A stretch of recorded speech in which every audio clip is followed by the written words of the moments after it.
things, and I make them known every time I get a chance to vote.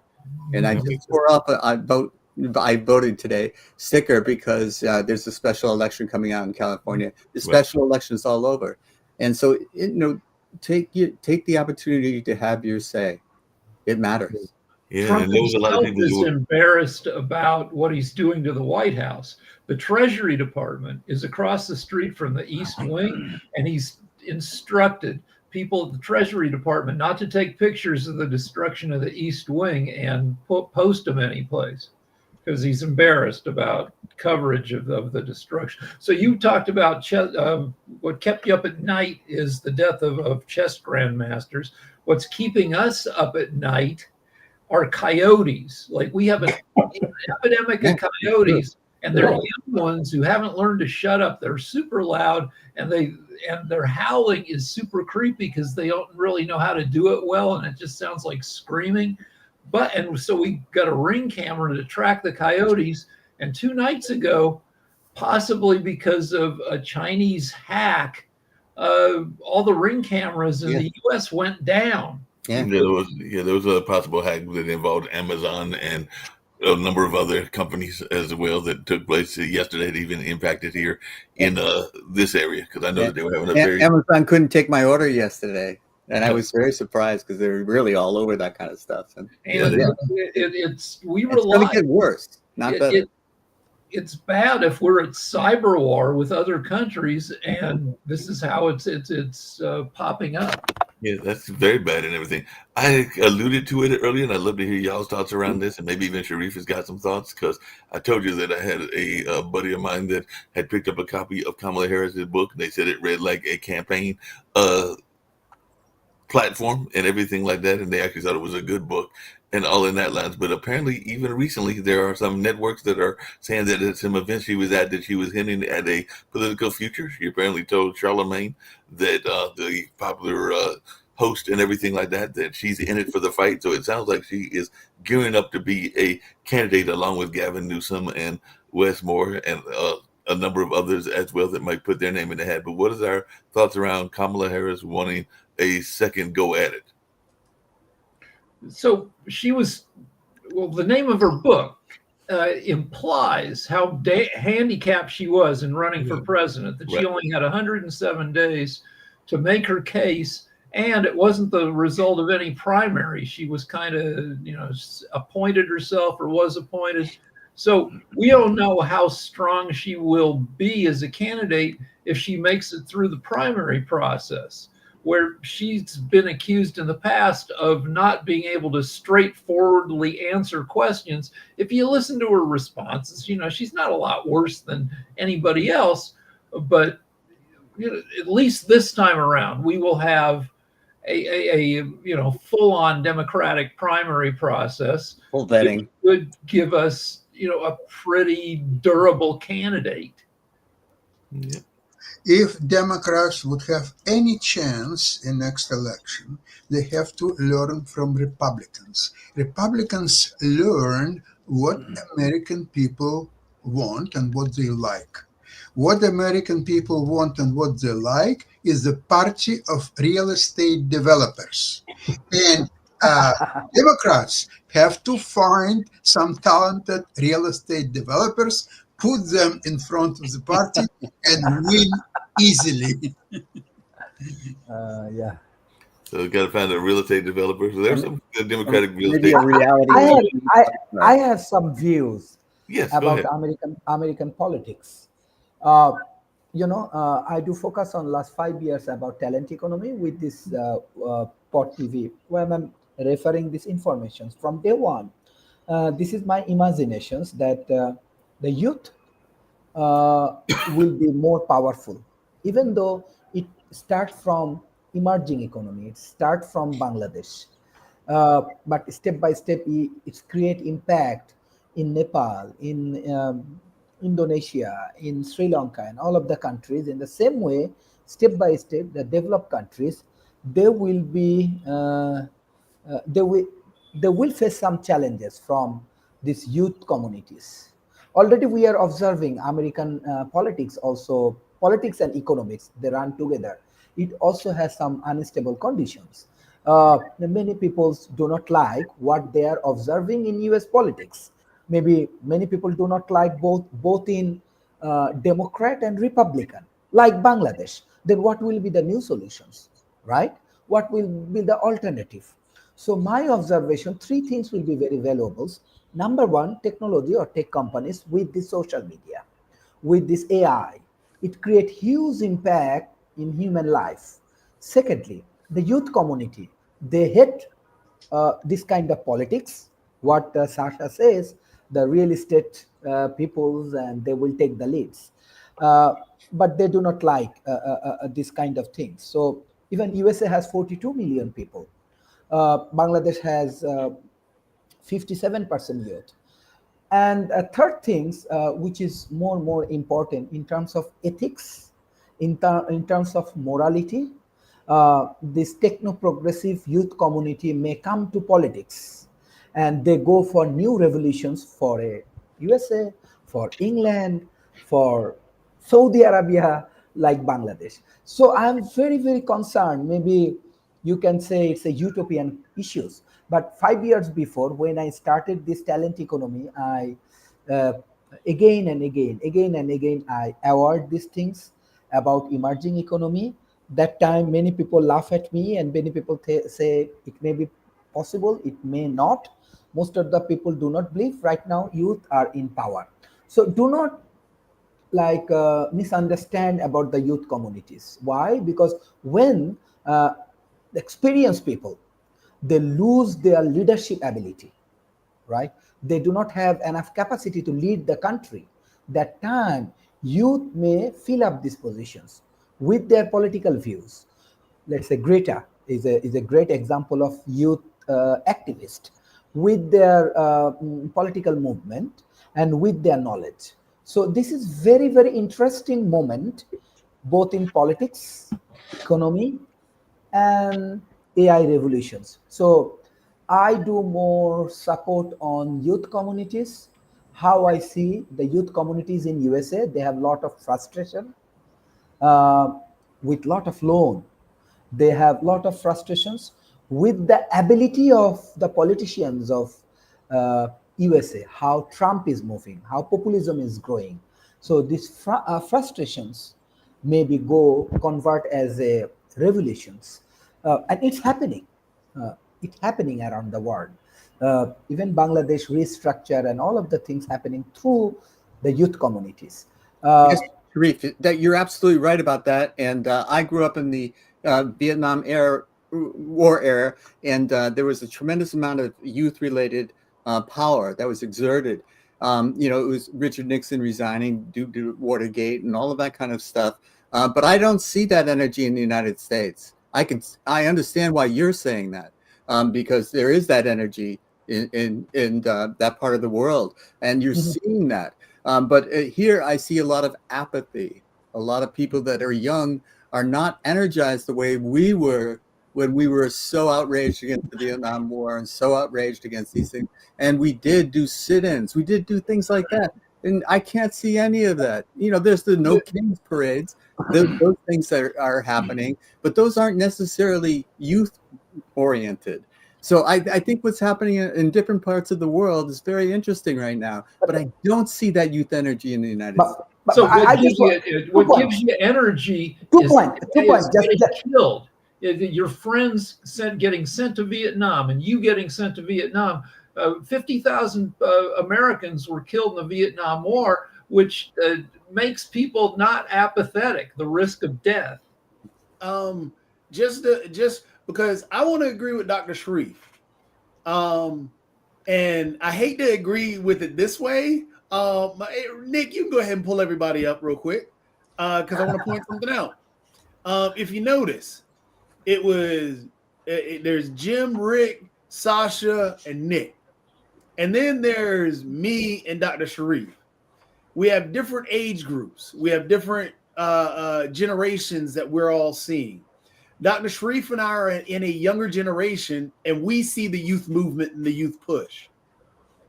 The generation above us doesn't see that youth generation and push. And that should tell us what we're seeing in the US, because people of the older ilk don't see and don't notice that there is a huge push. For example, going on in Tennessee right now, those young individuals that were so were so outspoken, the younger Democrats that garnered so much, they're actually running and they're pushing through. They're doing a lot of youth movement stuff. There are a lot of other youth movements going on in the country. In the Democrat Party especially, there's a push towards youth. That is all that youth movement that we're talking about. Even with that 7 million, the record-breaking 7 million, because I think they pointed out that the Vietnam War, which you guys just referenced, which was in your time, that was a big youth movement push. Well, the 7 million people was 5 million more than what happened with the protests during that war. So that isn't just compromised of just old people going out and marching. The people in the frog outfits, that's youth. That's not older individuals. Those are youthful individuals that are out there. The guy who the older individual that made the news was the New York Giants fan who chased out, who was yelling racial slurs, talking about he loves ice, and fell on his forehead. That was an old dude. And what was he doing? Chasing young people because of the youth movement that's Yeah, I there. couldn't march anymore because I have to use crutches. Okay, we're the olds here do notice that our last election started out as a 78-year-old guy running against an 82-year-old guy, and we could understand the youth, and nobody wanted that. Right. And even Kamala Harris, I think, is a youthful 61 or something. So yeah, we do need to get, and we look at the people in Congress, Grassley and Pelosi, and we need younger people. And that's what, honestly, a lot of the people, and I agree with Dr. Sharif. Oh, my computer froze. But I agree with Dr. Sharif. There is a youth movement, and it's just not being recognized by by an older generation that sees.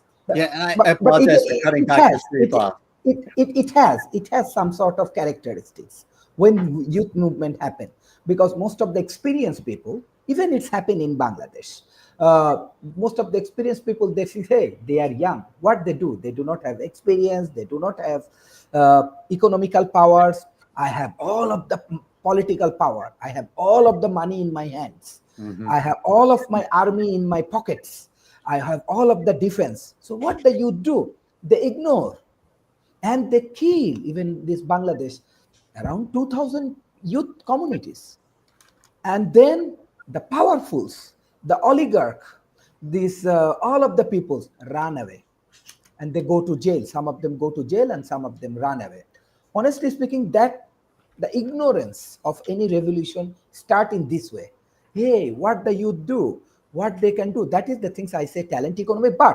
But I am respecting, let's say, Nick, Sasha, James, and Rick Rosnars, and all of your wisdom, because your wisdom will be helpful for these youth leaders to preparing themselves. That's why we innovate Kokoro, this wisdom app.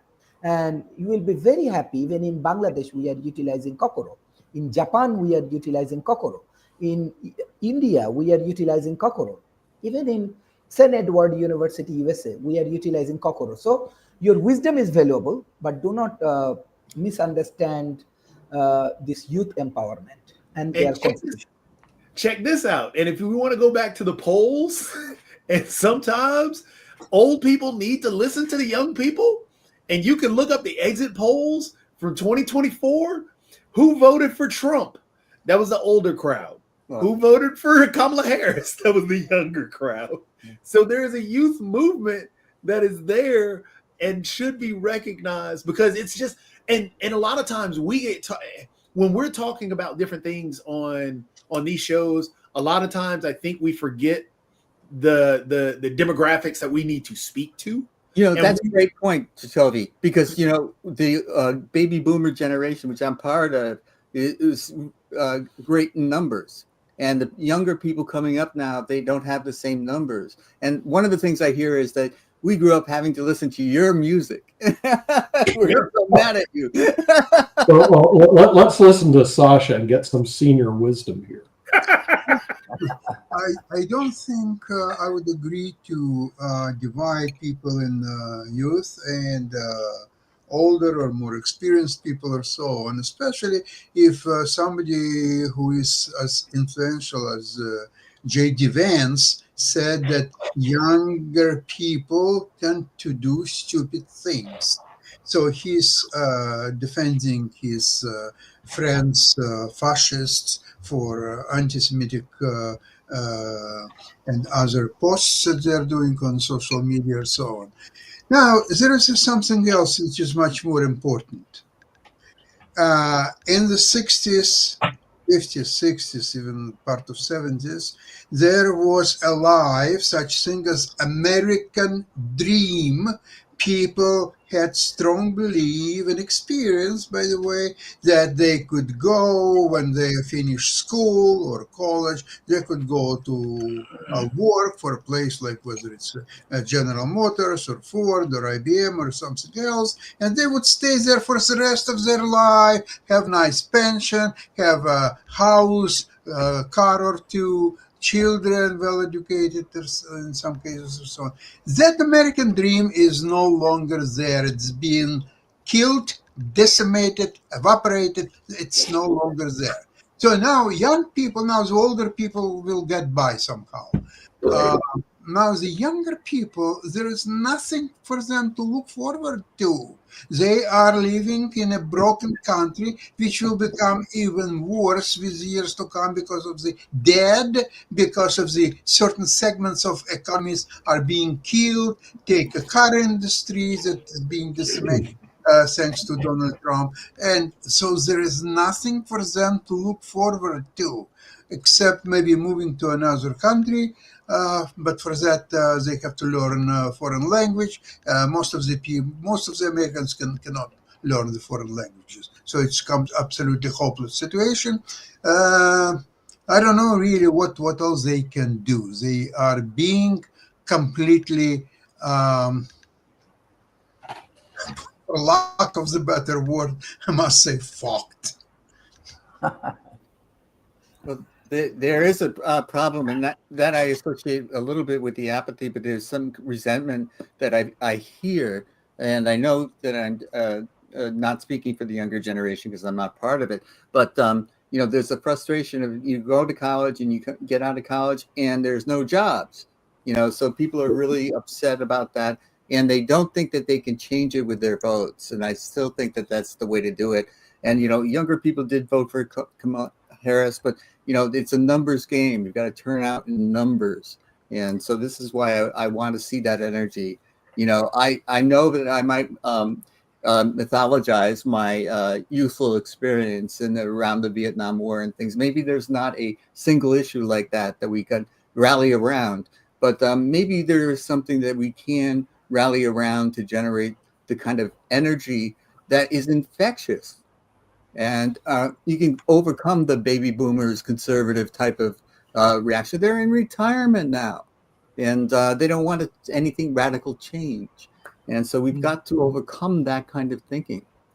Well, Hey, Jim, and everybody else. Speaking of radical change and all along those lines, there is a announcement, and it kind of comes around. Hold on a second, around business and everything. So Sasha will enjoy this announcement and everything, but a lot of the youth are trying to figure out what they can do work-wise and everything like that. And earlier today, Kroger announced that they've got a lot of jobs. I think it's tens of thousands of jobs, but it'll be that seasonal work. So they're about to do a seasonal boost, because one of the things that we hear people complain about is the lack of housing and the lack of opportunity. So unfortunately, this is only seasonal work, so it will possibly boost the economy temporarily, but then after January rolls around, you got to go back to not stocking the table or the shelves and everything like that. So, Jim, are you rushing off to Kroger to get a job and that nature? Because they did announce that they're going to be hiring a bunch of people to stock the shelves, and I know a lot of times people will do that when there is seasonal work. When Kroger will probably be the first of several companies that'll make those announcements. If it's wheelchair accessible, I can maybe do it. I could wheel myself or use my crutches to get there. No, I think seasonal work is great, but the California economy is based on that. And what we're trying to do is shut out people from coming and doing the jobs that we wouldn't want to do ourselves, and starting businesses that we wouldn't start ourselves. And we're keeping out the intelligent talent. And we're saying no to people coming into the country when we really need people. We always have. We always will. And these people come in and bring their talents. And right now we're shutting the door on them. And we're being hostile to them instead of welcoming. The Statue of Liberty says, "Give us your poor, your tired, your poor, your huddled masses." Well, we don't walk that talk anymore. So we've got to change the way we act, the way we do things. And it starts at a policy level. And the only people that can change the policy are the politicians. And we have to vote to get politicians who pass policies that will make us proud again to live in. Here's what Trump did. There's the H-1B international talent visa.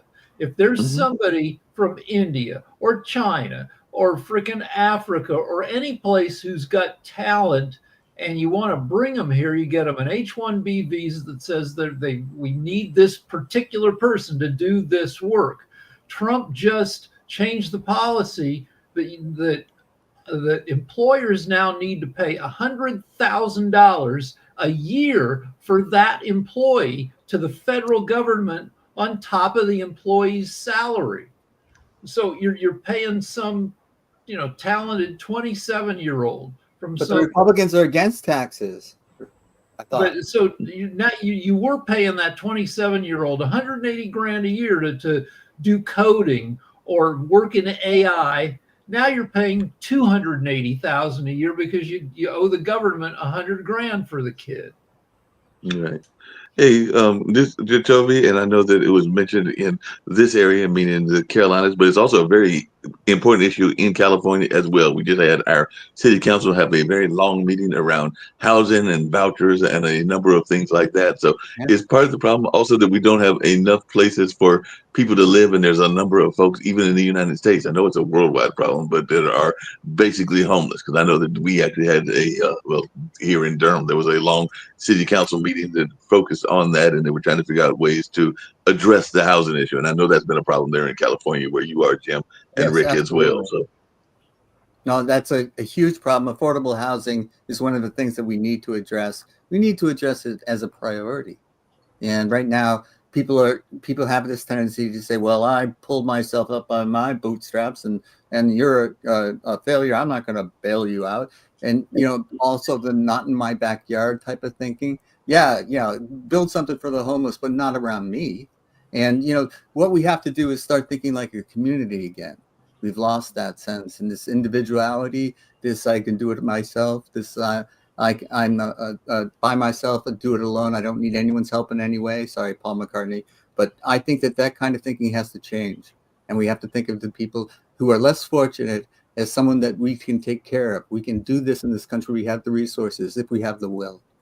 So I'm on a community board that evaluates NIMBY, not in my backyard, versus YIMBY, yes in my backyard, claims every month. And on the one hand, California is full of successful people who can afford to buy, expensive property, which puts poorer people in jeopardy. And on the other hand, developers are kind of scumbags who like to cut corners. And there's a developer wants to put up 100-unit apartment building in our neighborhood with no parking spaces, no underground parking, which will screw up parking up to a quarter mile away because the developer says, well, this development's for poor people, and so they don't drive. They take the bus. They take the subway. No, they don't. There's no bus station. There's no subway. In California, even if it just means you just drive a crappier car. So there are a ton of issues. Also, there is green construction that when people put up new stuff, we want them to do it as efficiently as possible. And there's also earthquake construction. We don't want our buildings to crush people in an earthquake. And so all of this adds another year or more to getting your building approved. And it's complicated here.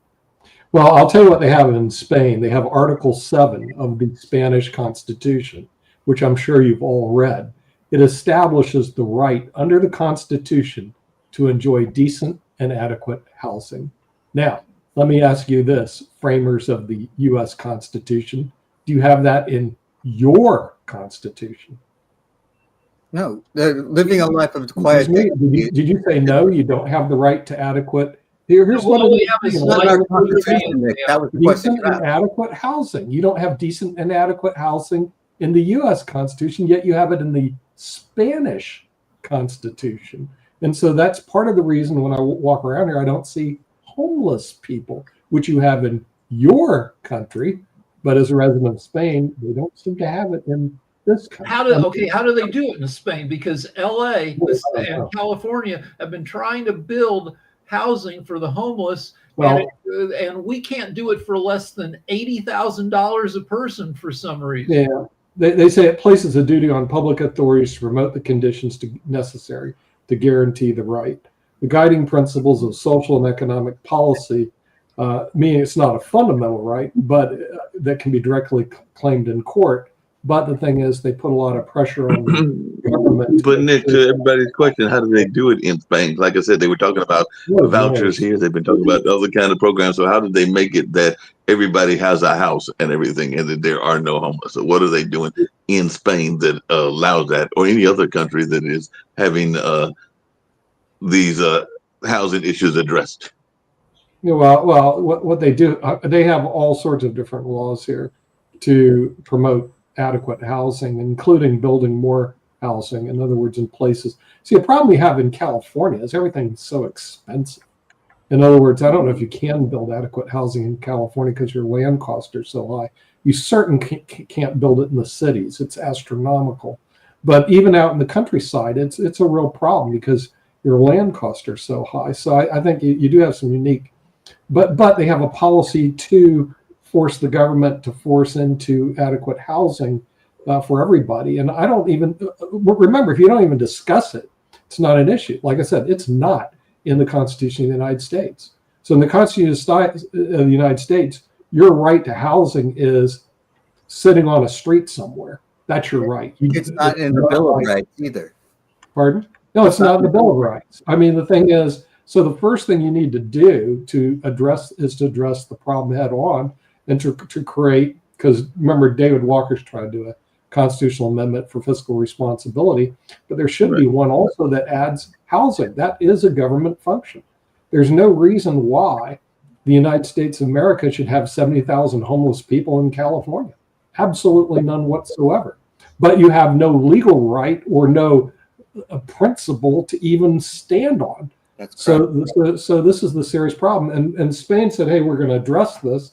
And they addressed it head on. So now I go outside, I can't find any homeless people. I mean, there might be one, some guy sitting on a corner somewhere, but it's you have to really. Well, Spain and Southern California have the same advantage in that we got good weather. So you do have good weather. Build housing like Los Angeles is housing a bunch of people in basically tool sheds, 8 by 10 sheds that we put up like a whole little village of them. Tiny homes. Yeah, and tiny homes, but we haven't figured out how to do that for less than tens of thousands of dollars per person. Yeah, and you're going to have to build it away from Los Angeles and San Francisco because the land costs are too high. It's going to have to be like in Bakersfield or Fresno or somewhere far out of around the water area, because LA and San Francisco, the land costs are just astronomical. Well, we have shitty neighborhoods where you could probably buy. That is true, but you have no policy to force the government to force people to create that. Instead, you have what somebody on this panel said, scummy real estate developers. Well, I spent 45 years working with real estate developers. Okay, and if you were to classify a group as scummy, that would be it. Wait, who's your president, by the way? Is he is he a lawyer or a doctor? What is the occupation of your president right now? I think he was I think your wife's favorite guy, wasn't he? I think he was. Your president is a real estate developer. Oh, I thought you were talking about the pedophile. Yeah, he was, No, he was a real he estate was a person. real estate developer. That's not in the And- Epstein files. and- Oh, and- we don't know what's in there. I'll tell you as a group, I don't even want to get into horror stories of these people, but as a group, every time we saw them come to our office, we knew we had a problem. So we asked, "What do you do for a living?" "I'm in real estate." "Oh boy, there we go." It's the situation is already south because we know. I hate to say you profile them. Okay, not to say all of them are bad, but you got a good point. But the thing is, you have to have some sort of incentives to build more housing, and that's where Greenspan did a good idea. He was really intent on making sure that housing units kept moving through and getting started. And you have to have policies behind it. And right now, you have no policies, nothing. You have a constitutional amendment that allows it. So you get what you asked for, which is Well, we do have cheap land, Nick, but we don't have any water near that cheap land. well, that's one reason California is not a good place. I mean, the thing is, you need to move them away from California because you're right, Jim. You don't have water, you don't have the resources there, and it's very expensive. I would move them out to Kansas. I have a theory about chess. I think chess is a conspiracy to distract smart people so they don't go into real estate. Because if smart That's people true. go into real estate, they would drive all the shysters out. I have Make America Great Again. I'd like to make America smart. By the way, I'm not going to use the word again because it never happened. So the thing is, you just have to make America smart. But don't put again because you don't have a history of being smart. No, make America kind. Nick, I think that, wise. You have to make America smart. Kokoro, right? Kokoro. like Make it a Nick, wise. you have a better understanding about USA. Why right now this Trump administrations look like so arrogant for lower middle income or middle class peoples? Oh, because they're insecure. Okay, I mean, if you want to know why Trump's so arrogant, it's because he's insecure. A lot of people are arrogant because they're insecure. He's insecure about his intellect. Nobody who's smart would say, "I'm one of the smartest ever." I mean, they do it. Even Rick runs from it. In order to go, "Smart, please." It's like being, good at chess. You don't really talk about it too much except when we're on chess players. Okay, so he's very insecure. And then he's got to find people who are dumber than him, and he's great at that. Okay, and those are called his cabinet members. Okay, they are not the best and the brightest by any metrics whatsoever, Dr. Sharif. In other words, I go look at resumes, I look at metrics and math, and you know what? They just don't even pass. I mean, and I'll just see, like Pam Bondi, she went to Stetson Law School. I didn't even want to go to Stetson Law School. It's right down the street from where I live in Tampa. The main office is in DeLand. I know it real well. My brother went there. My law partner graduated number 2 in his class at Stetson. Pam Bondi, she graduated magna cum barely. No major law firm would even interview her, let alone hire her. And what is she doing now? She's the Attorney General of the United States. Oh my Lord! Only in America can you rise from being completely not great and be placed in a great position stochastically. So if she went to any major firm, she wouldn't do it. I can go almost each one, not everyone, each one of his cabinet members and say, look, these are definitely not the best and the brightest. So you got to ask yourself this question: why would the chief executive officer hire these people? It's because A, he can't get anybody good to work for him, which is possible, or B, he wants to hire people that are less competent than he is. And that is certainly no way to run a company. When I started my pension 25 years ago, the first thing I looked for people that I did out this. I mean, okay, now we can bring in the party. Say it is what it is. What? Well, you can see it in his cabinet meetings. In his first term, his cabinet had competent people who eventually got sick of it and left. This time, he televises his cabinet meetings, and they often begin the meeting by going around the table, and each person praises Trump effusively for the great job he's doing. And the obsequious sycophants. That's what they are. Obsequious sycophants. I mean, yes. The worst of the worst. And by the way, that's how you get your position. So I could never work in the administration because I'm not good at being obsequious sycophant. That has to be my job description. We were looking for somebody who will basically suck up no matter what. And then they get in, forget it, you know. And that's because he's not confident in himself because he's afraid of being challenged. You know, if you're not afraid of being challenged, you're very confident. You go, I hired people that were better than me. I was going, and when I played in the chess team, remember Jim, it was Larry Christensen, Ron Henley. I got people that were better than me. I didn't want people worse than me. I had plenty of those around. I got guys that were better than me, you know, and they make you better. So, you know, he's just a very poor manager. And then you try to look through his metrics. How did he get his position? Did he work his way through corporate America? Did he work his way through the educational system, then through corporate America, or did he inherit it? Take a choice. Well, he so Trump really isn't used to working with a bunch of people. The Trump Corporation, according to what I've read, Right. his day-to-day affairs, he was working in a team of 4 people, you know, and a secretary assistant, but like he's not used to any kind of hierarchical business. Oh no! But he never legitimately got his job. Okay, you have to think about this. Yeah, and also Right. Teddy He Roosevelt. never legitimately got his job. I am totally familiar with that type of work. Okay, so the thing is, I can criticize it because I've been a beneficiary of that. He never legitimately got his job. So, you know, Teddy it Roosevelt is what it is. Welcome to the America. presidency is a bully pulpit, and by Yeah. bully pulpit he meant that, you know, bully for you. It was a good phrase. It meant, you know, it's a good pulpit. Yeah. But Trump has made the bully pulpit a pulpit for bullies. And Yeah, what, right. what are Exactly. bullies? Exactly. Bullies are Yeah, insecure people. It's very, very, very entertaining here in Spain. But other than that, boy, I'd hate to live under that rule. So I feel sorry for all you guys. But I'm going to have a good time at the beach tomorrow in Hey, Badalona. You know, it And doesn't affect my day-to-day life. I live life as well as I can every day. that's what I'm saying. Even when the Dodgers win, it's okay. Dodgers win.